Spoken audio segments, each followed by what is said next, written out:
O Evangelho de Maria, a mulher que venceu o mal, de Gabriele Amorfi. 28º dia. Eu me consagro a Ti. A consagração a Maria exalta uma história muito antiga, ainda que nos últimos anos tenha se desenvolvido cada vez mais. É quase automático, como ponto de partida, voltar a alguns textos bíblicos. Há muitos, mas escolherei 2. São Paulo.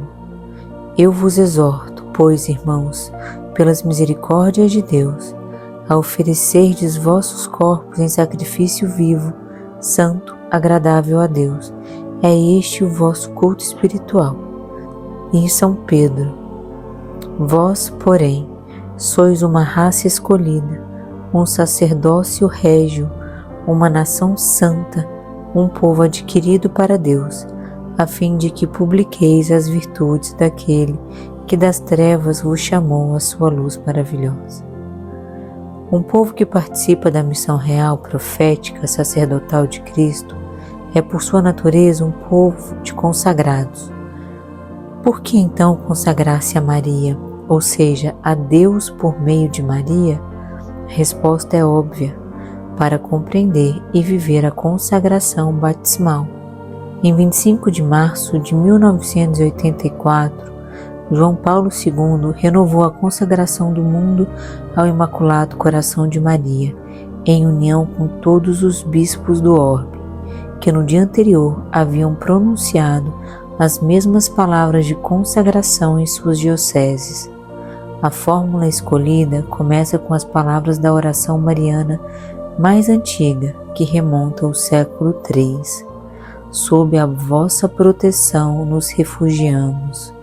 É interessante lembrar que essa oração já é um ato de confiança em Maria por parte do povo. Com efeito, as consagrações coletivas são antiquíssimas e anteriores às consagrações individuais. Eis um breve exemplo. É belíssima a consagração de São Ildefonso de Toledo, morto em 667, ainda que o primeiro a usar a expressão consagração a Maria tenha sido posteriormente São João Damasceno, em 749.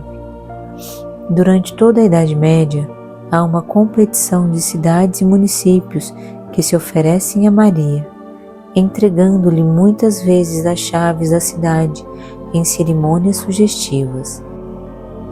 É no século XVII, porém, que se iniciam as grandes consagrações nacionais.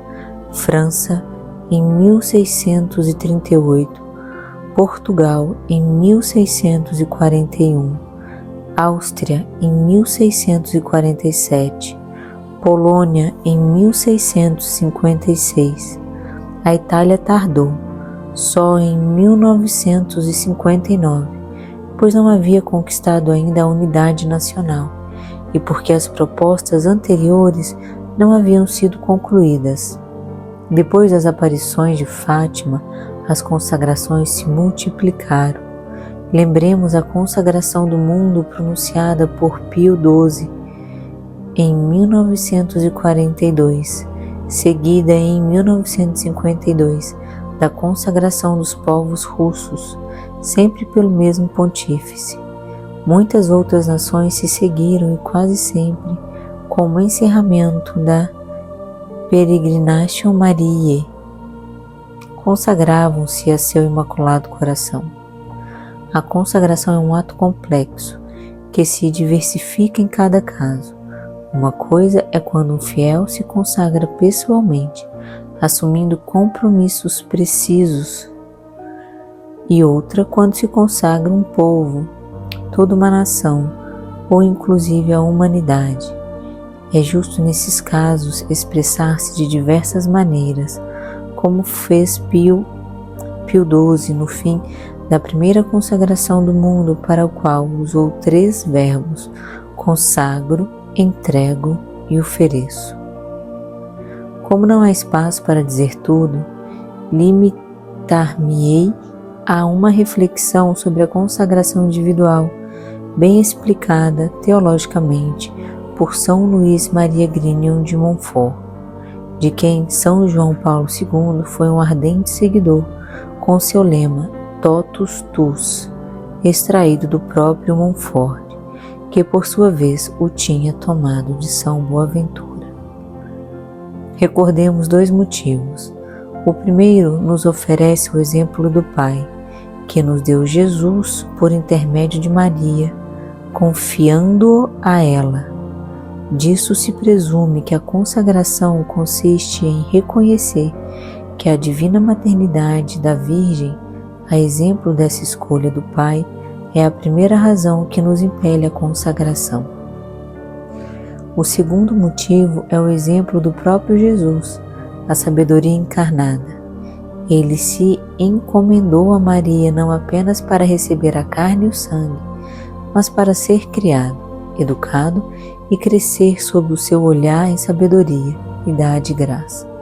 Será que poderíamos encontrar uma educadora melhor do que a que foi escolhida por Jesus? Acrescentemos algumas consequências, ou seja, os compromissos assumidos. O compromisso de imitar a Maria, que não é apenas mãe do Senhor, mas também a sua mais fiel discípula, aquela que sempre disse sim incondicionalmente. É necessário compreender cada vez mais a Maria para poder imitá-la em suas virtudes tão gratas a Deus. Temos de obedecer a ela, pois ela nos anima continuamente a obedecer a Jesus. Por isso, a consagração a Maria faz parte do plano para viver como cristãos. Montfort a identifica com uma renovação dos votos batismais. Por isso, é uma renovação de nossa fidelidade a Deus, a exemplo e com a ajuda da Virgem. Consagrar-se é acolher Maria em nossa vida. Seguindo o exemplo de João, Maria levou muito a sério a sua maternidade sobre nós. Trata-nos como filhos, provê a todos como filhos. A nós cabe reconhecer essa maternidade espiritual, acolher Maria em nossa vida de fiéis e tornar essa presença ativa, favorecendo sua ação sobre nós. Não se pode acolher Maria se não acolhemos os irmãos, também filhos de Maria. Não podemos acolher Maria e sentirmos-nos seus filhos se não acolhemos a Igreja e não nos sentimos filhos da Igreja. Certas frases tão difundidas como creio em Deus, mas não creio nos padres, aceito a Cristo, mas não aceito a Igreja, não fazem sentido, sobretudo, para quem se consagra a Maria, Mãe da Igreja.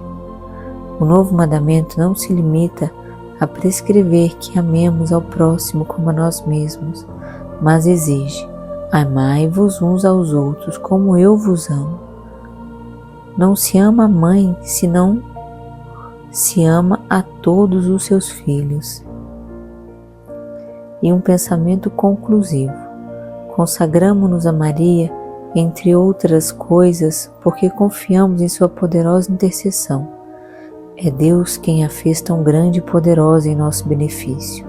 Sabemos quão frágeis somos.